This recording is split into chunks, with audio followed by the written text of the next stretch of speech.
Spend the most chaotic travel day I've ever had with me and my family. We're headed to Europe for a 2-week cruise, and the day started off pretty normal. One question I've gotten a lot in the past is, does my permanent jewelry make it through security? And yes, it always does. Our flight was running a little bit late and my dad was pacing back and forth, which was so funny. He was so excited.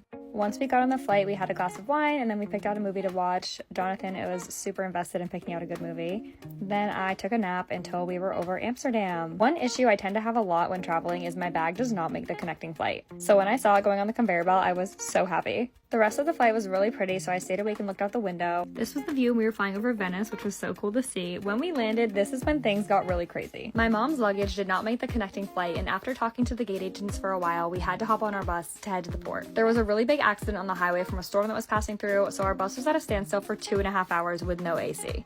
Those pictures are me and Jonathan trying to get some shut-eye, but it didn't really work. At this point in the day, we were running pretty late to the port, but good thing we arrived early. Once we got off the highway, the streets were flooded everywhere. Our bus had to take a bunch of back roads just to get us to the port. I've never seen streets flooded like this in person, and at some points, the water was pretty deep. What we didn't know was this storm had also affected the ship, and our crazy day wasn't over yet. Once we finally arrived at the port, we were so excited to settle in and take a shower and just get ready for the next 2 weeks. But the storm had knocked the gangways to get on the boat into the ocean, so nobody could get on the ship. We ended up waiting in this line for probably close to 4 or 5 hours. It was 90 degrees and they were only serving hot chocolate. My dad took this selfie right before we finally got on the ship, and once we were on, we were so happy. The rooms had a lot more space than I expected, which was so nice, and we had balconies. Over the next 2 weeks, we visited 10 cities in 4 different countries. I'm going to be sharing everything we did along with all my best recommendations and tips and tricks if you want to follow along.